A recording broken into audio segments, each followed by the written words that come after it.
Irmãos, hoje de manhã nós iniciamos a nossa série de exposições natalinas, Emanuel, e foi uma bênção porque nós pudemos observar algumas questões em que está entre linhas, nós temos que fuçar algumas coisas para podermos aprender algumas situações.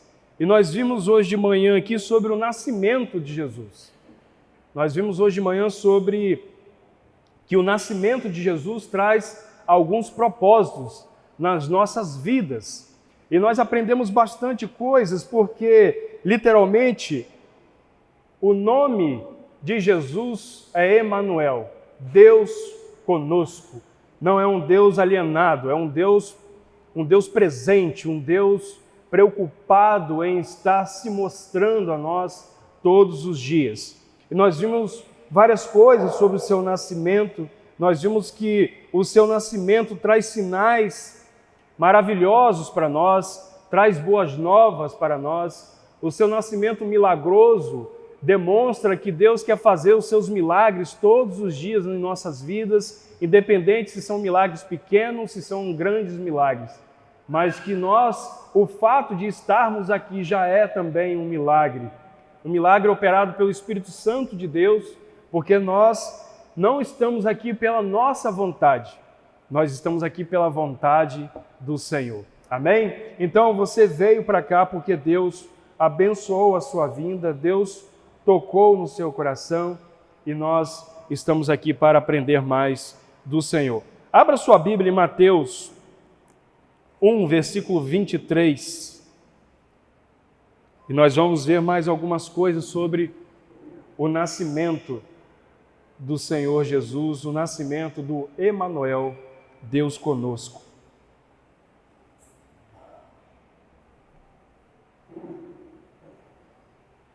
Mateus 1, versículo 23. Amém? Amém, igreja? Amém. E diz assim: E eis que a virgem conceberá e dará à luz um filho, e ele será chamado pelo nome de Emanuel. Irmãos, nós vimos sobre o nascimento de Jesus, tem alguns propósitos, e nós vimos vários hoje de manhã. Você que não veio de manhã, infelizmente você não vai pegar todo o contexto da mensagem, mas você vai aprender algumas coisas aqui, porque Deus vai falar ao seu coração também, sobre o nascimento de Jesus, Deus conosco, Emanuel. Em segundo lugar, no nascimento tem escolhas perfeitas. Deus fez escolhas perfeitas para que o seu Filho amado, o seu Filho único, viesse no tempo, na plenitude dos tempos, para vir nos dar a salvação, para vir cumprir o propósito do seu nome. Seu nome Jesus significa Salvador. Então, Jesus, ele veio no tempo de Deus, no tempo da plenitude de Deus, no tempo correto. Nós temos até algumas músicas que falam sobre o tempo de Deus, e nós sabemos muito bem que Deus, ele não se atrasa. Deus, ele também não se adianta. Deus, ele vem na hora certa, na hora correta.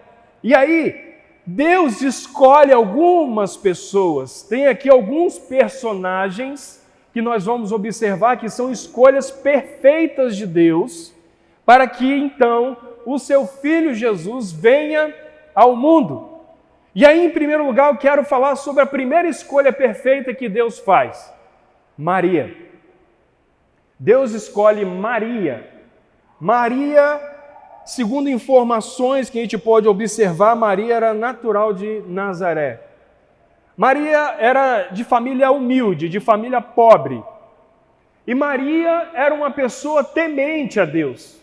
Maria era uma pessoa que se guardava. Como a gente tem que fazer? Guardar o nosso coração. Maria guardava o seu coração para não pecar contra Deus, embora ela necessitasse também de salvação. Mas Maria, bem provável também dentro do texto de Mateus 27, 56, Marcos 15, 40, João 19, 25, de que ela tinha uma irmã chamada Salomé, e essa irmã Salomé tinha 2 filhos chamados Tiago e João.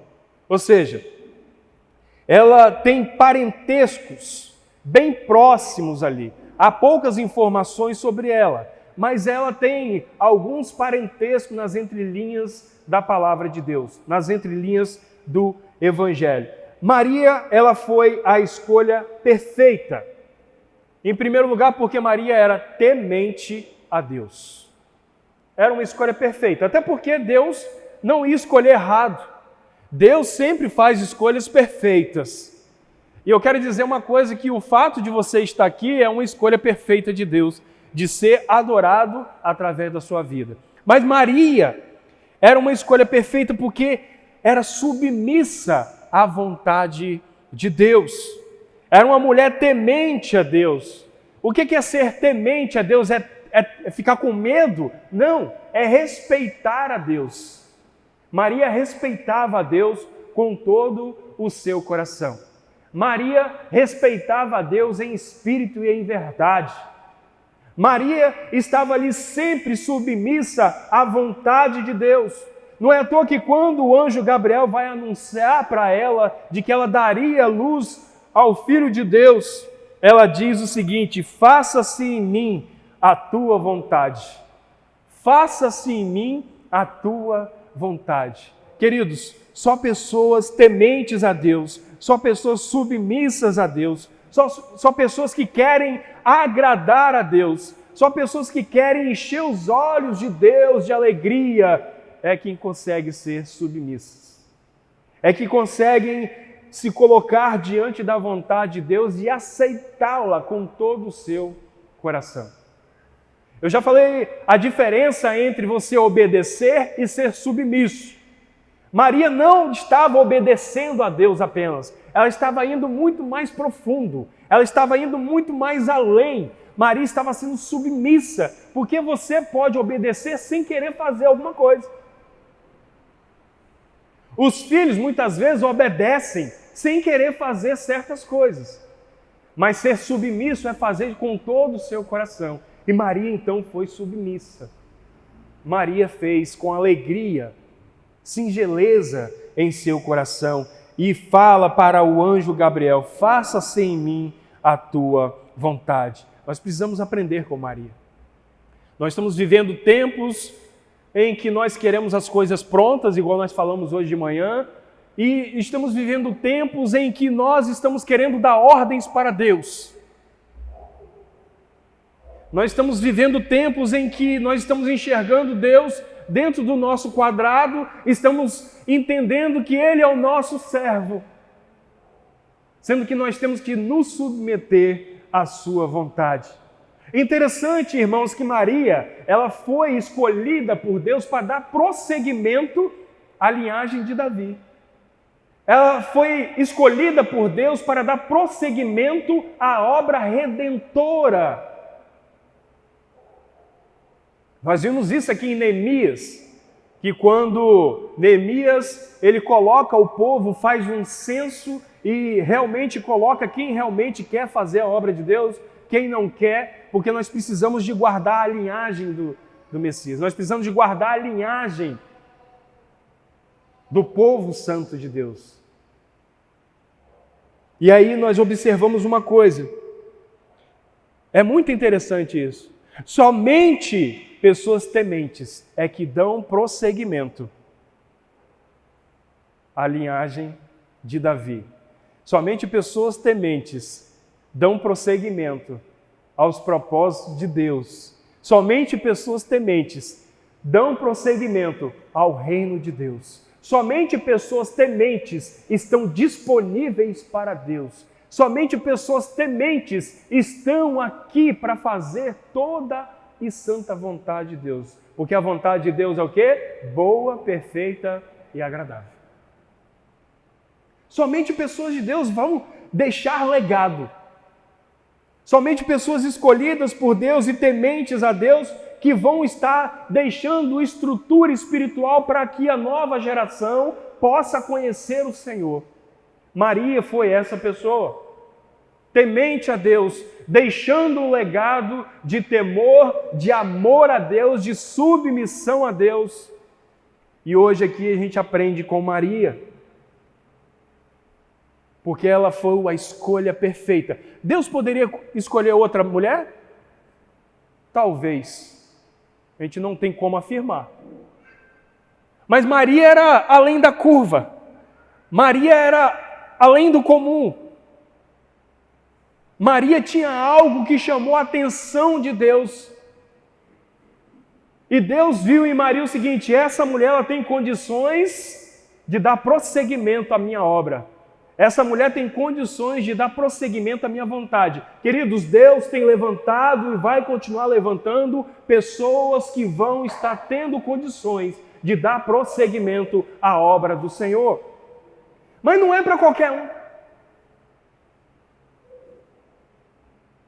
Não adianta você querer viver uma vida apática, não adianta você querer viver uma vida longe de Deus, sem comunhão com Deus, sem viver o dia a dia com Deus, porque Deus não vai usar você. Talvez até use para uma coisinha menor. Mas Deus vai usar pessoas tementes para coisas grandiosas, pequenas pessoas fazendo grandes coisas de Deus. E nós aprendemos isso aqui com Maria.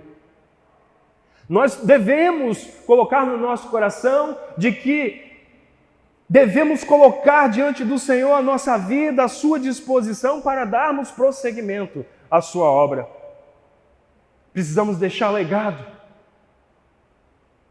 Aconteceu alguma coisa para trás, porque a geração que hoje está se levantando, ainda continua se levantando, não ora, não lê Bíblia, não tem comunhão com Deus. Uma geração que está dentro da igreja, mas não conhece o Deus da igreja. Uma geração que está fazendo a obra de Deus, mas não conhece o Deus da obra. Uma geração que vive como se Deus não existisse. Alguma coisa aconteceu. Esses jovens, esses adolescentes precisam ver em nós o exemplo de pessoas que temem a Deus, de pessoas que querem servir a Deus, de pessoas que querem cumprir a vontade de Deus, querem deixar legado. Nós temos filhos, alguns já têm netos. Nós precisamos deixar o legado. Qual é o legado que você tem deixado para o seu filho, para a sua filha, para os seus netos até agora?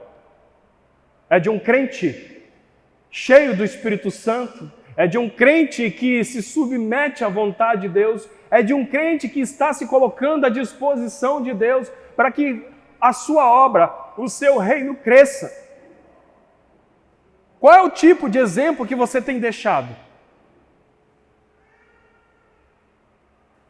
Muitos pais hoje pegaram a mania de mandar os filhos para a igreja, mas não vão para a igreja. Já está dando um exemplo errado. Muitos pais dizem para os filhos: vai ler a Bíblia, mas não lê a Bíblia. Muitos pais cobram dos filhos orar, mas não ora. E aí acontece, como eu disse hoje aqui de manhã, 60% dos jovens cristãos, dos jovens que estão dentro da igreja tocando, dos jovens que estão dentro da igreja cantando, dos jovens que estão dentro da igreja pregando, dos jovens que estão fazendo a obra de Deus, quando vão para a faculdade, 60% deles se desviam.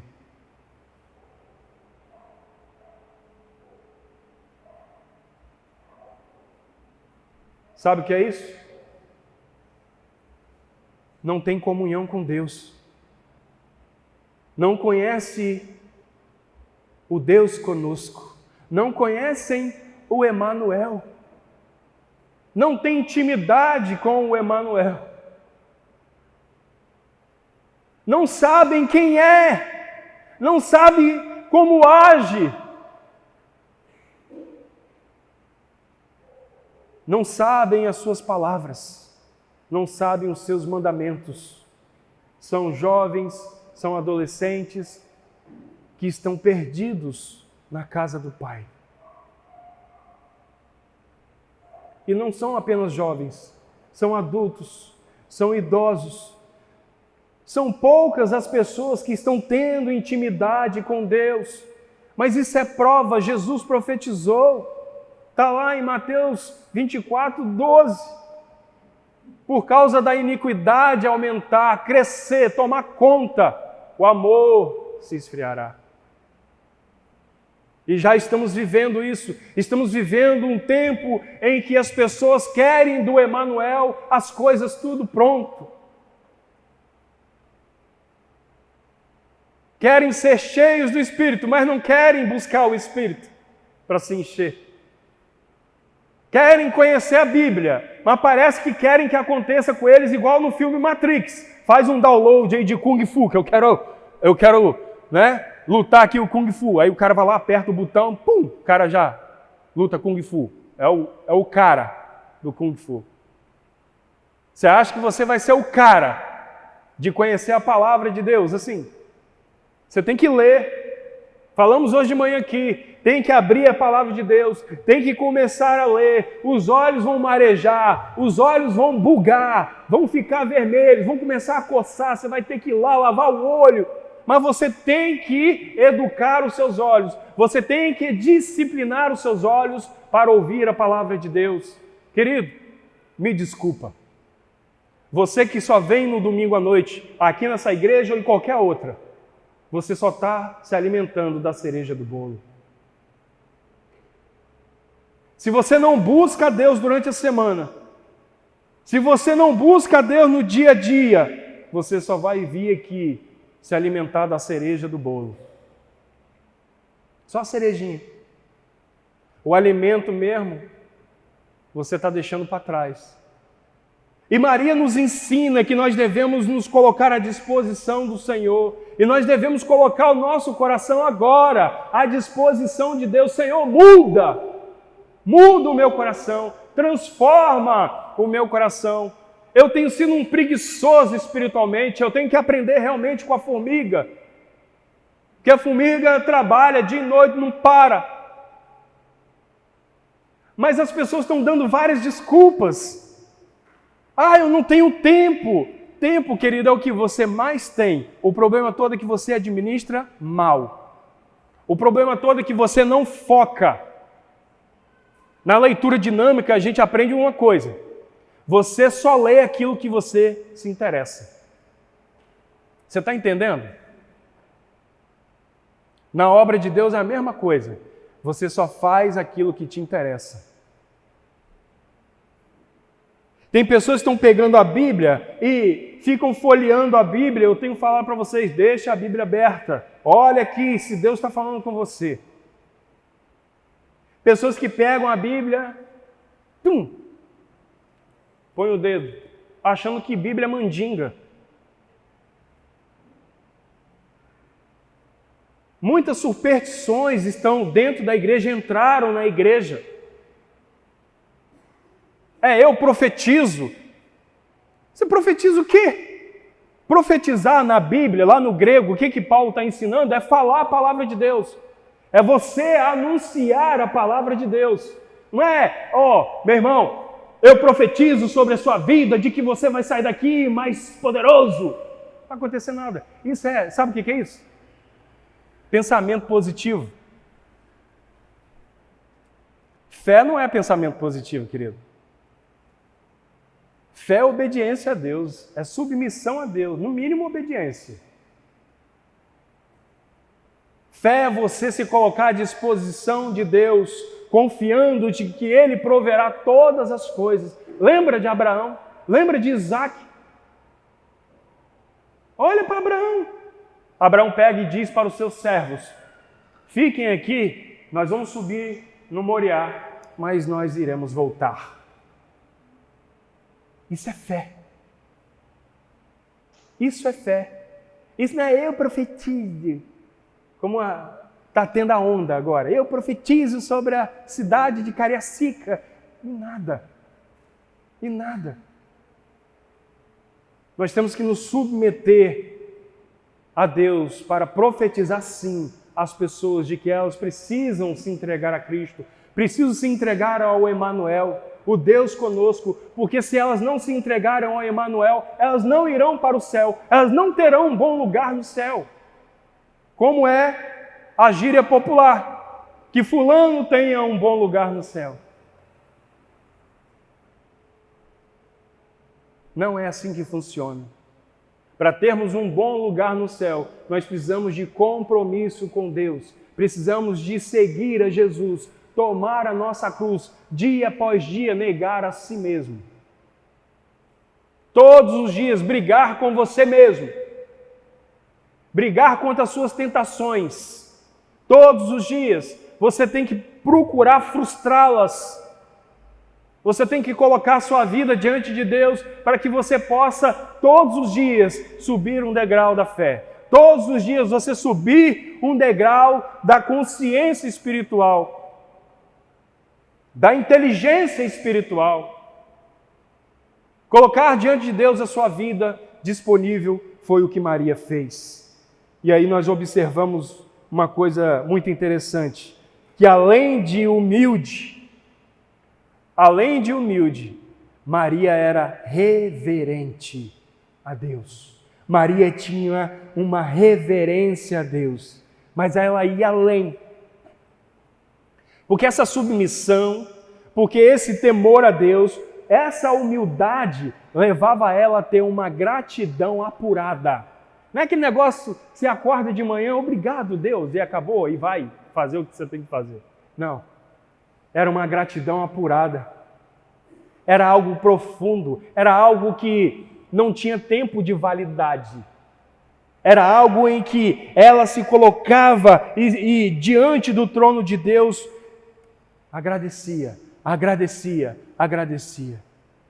Nós precisamos agradecer a Deus, mas agradecer a Deus de uma forma íntima, agradecer a Deus de uma forma consistente, não apenas de uma forma religiosa.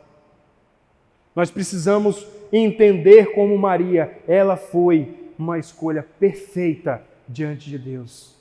E além de ser grata, ela tinha uma visão clara da salvação.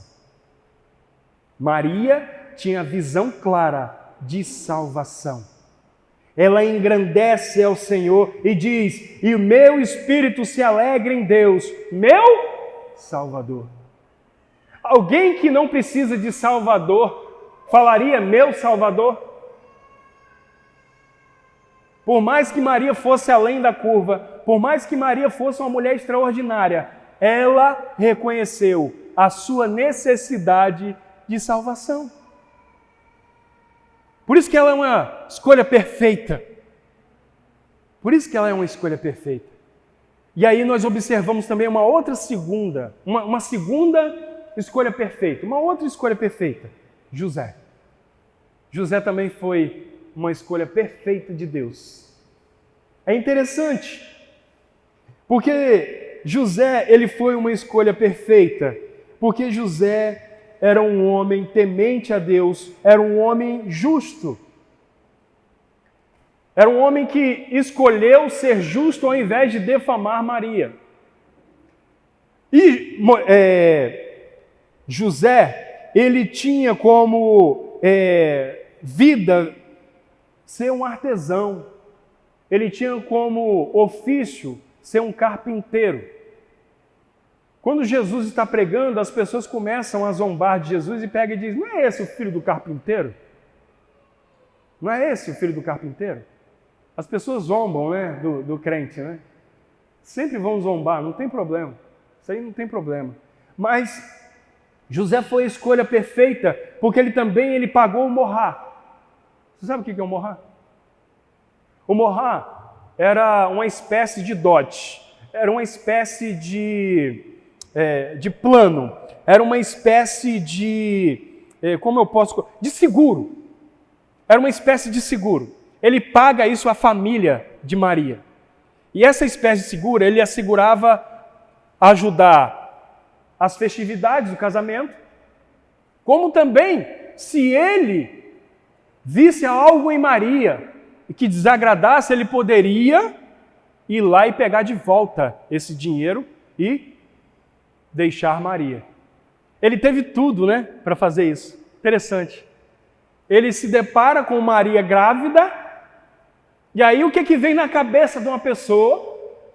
Ela me traiu. E eu paguei o mohá. Ela me traiu, vou pegar o mohá de volta. Ela descumpriu aquilo que estava ali, aliançado. Aí até que Gabriel vai lá e fala, olha, não se preocupe, o que vem de Maria é de Deus. O que vem de Maria é de Deus. E aí José, ele sossega, mas mesmo assim, ele não quis difamá-la. Ele foi um homem justo. Não justo no sentido de ter sido justificado pela fé.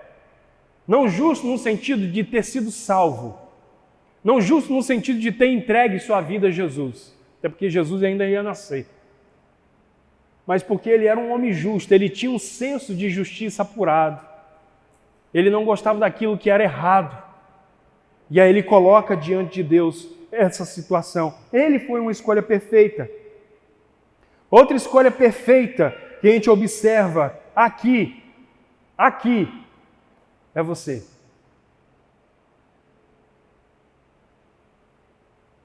Você é outra escolha perfeita de Deus, aqui e agora. Amém? É você. Sou eu. Somos nós. Porque nós observando o texto, José foi uma escolha perfeita, Maria foi uma escolha perfeita, mas assim como Maria, assim como José eram tementes, você está aqui porque é temente a Deus. Você tem um senso de temor a Deus. Não importa se ele é agudo, se ele não é, mas você tem um senso de temor a Deus. E Deus escolheu você. Você está aqui. Você é uma escolha perfeita porque você veio aqui para ouvir a palavra de Deus. Você veio aqui para ser edificado, para glorificar o nome do Senhor. Você veio aqui para cumprir o maior propósito da sua vida, que é de glorificar a Deus. Deus nos criou para glorificá-lo. É só você pegar lá em Isaías 43:7. Aqueles a quem eu fiz para a minha glória. Nós fomos feitos para a glória de Deus. Nós fomos feitos com um propósito, que é de adorar a Deus. Nós fomos criados com um propósito, que é de servir a Deus. Nós fomos criados com um propósito, de nos reconciliarmos com Deus. Então você é a escolha perfeita. Você é a escolha perfeita. Deus quer falar, Deus quer fazer, Deus quer escrever a sua história. Porque você é a escolha perfeita. E é interessante que José, ele faz algo tremendo. Ele escolhe viver os sonhos de Deus para a sua vida. Olha que coisa maravilhosa. Olha só, ser o padrasto de Jesus. O camarada que vai ajudar a criar Jesus, a ajudá-lo a crescer em estatura, em graça e em conhecimento diante de Deus. Olha só, José, camarada responsável por ensinar a Jesus. O camarada responsável em levar Jesus ao conhecimento de muitas coisas. E aí a gente observa uma coisa, ele vai viver os sonhos de Deus para a sua vida. Você é a escolha perfeita, porque Deus quer fazer você viver os seus sonhos. Deus quer que você viva coisas extraordinárias que você não tem ideia que vão acontecer na sua vida. Deus quer fazer você viver sonhos que você jamais pensou que poderia viver, mas somente em Cristo Jesus você tem condições de viver esses sonhos. Foi o que José fez. Ele escolheu viver os sonhos de Deus. Ou seja, você também é uma escolha perfeita. Assim como José pagou o morrar para poder ter Maria como noiva. Não era como esposa ainda, tá? Era como noiva. Era como noiva. E uma noiva era como já se fosse esposa. Era um contrato que eles faziam. Não podiam ter relação, não podiam ter intimidade. Mas da mesma forma como José pagou o morrar, Jesus pagou o preço por mim e por você, porque você é a escolha perfeita. Porque você é a escolha perfeita. Valorize isso. Não fique vivendo de uma forma desagradável a Deus. Não fique vivendo de uma forma em que dá testemunho ao invés de testemunho do amor de Deus. Valorize isso. Deus quer que você viva coisas que você não tem condições ainda de pensar, porque somente em comunhão com Ele você vai conseguir. E assim como José e Maria mantiveram-se puros antes do casamento, até mesmo para proteger a legitimidade do nascimento miraculoso de Jesus, Deus quer ter uma comunhão pura com sua vida, que emana do seu santo trono. Valorize isso. Deus quer fazer isso na sua vida. Em terceiro lugar, o nascimento provocou reações.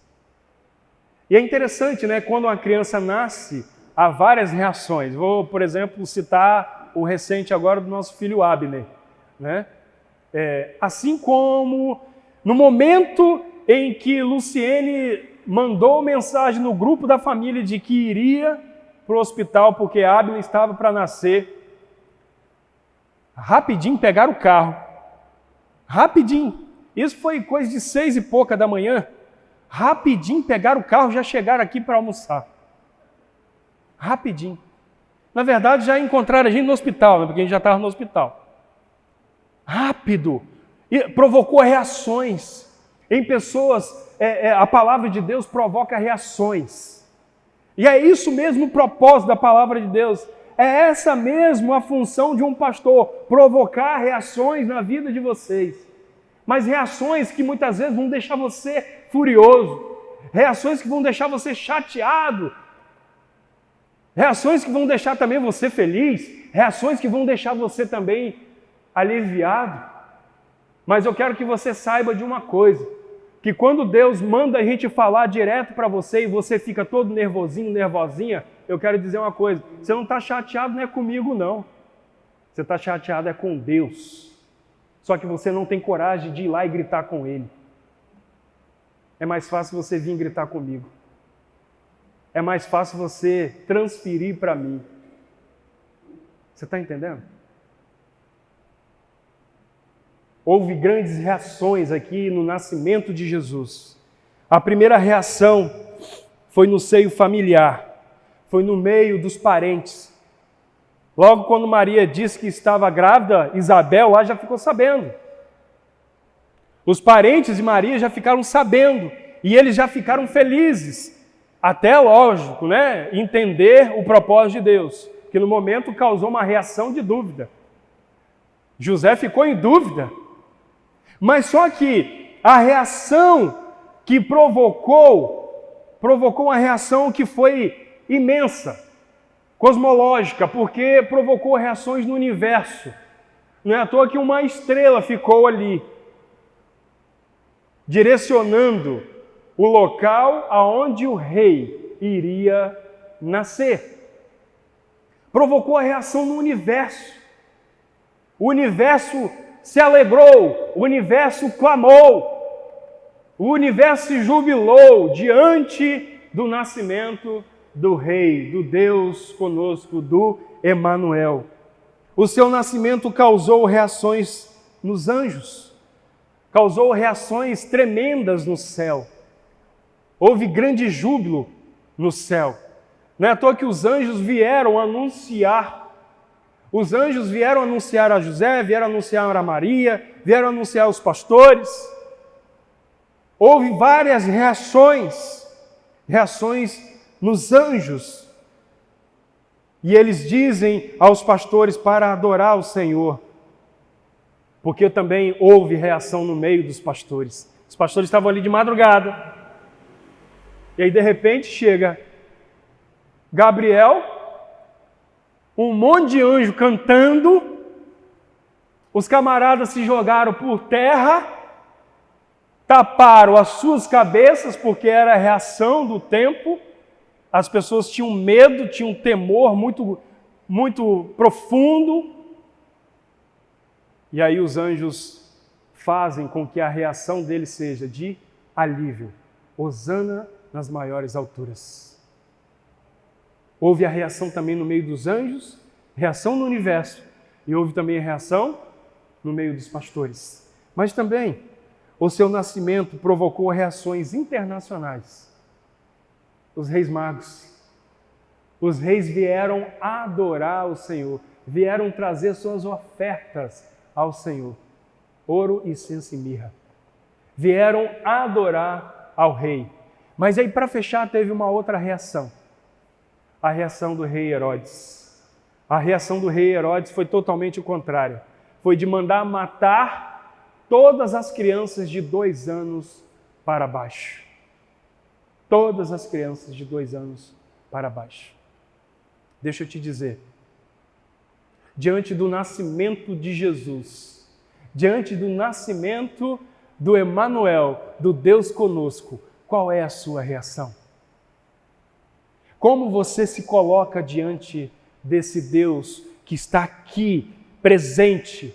Me perdoe, queridos, quando a gente diz, Senhor, sinta-se bem no nosso meio. Querido, Ele já chegou aqui há muito tempo. Nós é que devemos fazer com que Ele se sinta bem conosco. É o contrário. Ele já chegou aqui primeiro. E o culto começa quando os 2 primeiros chegam. Nós precisamos de estar tendo reações positivas ao nascimento de Jesus. E a melhor reação que você pode ter positiva em relação ao nascimento do Deus conosco, do Emanuel, é prostrando o seu coração, assim como fez os pastores. É prostrando o seu coração, assim como fez os reis magos. E se entregaram e adoraram ao Rei Jesus. Qual é a sua reação hoje? Mais uma vez você está ouvindo a palavra.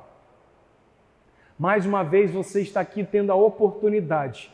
Mais uma vez você está tendo aqui o privilégio de ouvir as boas novas do nascimento de Jesus. Mas qual é a sua reação? Você vai sair daqui mais uma vez da mesma forma como você veio na vez passada ou em outra igreja? Sem ter uma reação positiva em relação ao nascimento do Deus conosco, do nascimento do Deus que está presente na sua vida dia após dia, segundo após segundo, milésimo de segundo a cada milésimo de segundo? Qual é a sua reação hoje? Porque a nossa reação deve ser como a deles, de aceitar o seu propósito de vida em nossas vidas, assim como José aceitou os sonhos de Deus. Aceite os sonhos de Deus para você hoje. Aceite os sonhos de Deus para a sua família hoje. Aceite. Mas como é que você faz isso? Dobrando o seu coração diante do Rei Jesus, que nasceu há 2000 anos para nos dar vida eterna, para nos dar salvação. É o momento. É agora. Qual é a sua reação? Será que você, nesse momento, deseja entregar sua vida a Jesus? Ou você deseja ter uma reação contrária, como a de Herodes?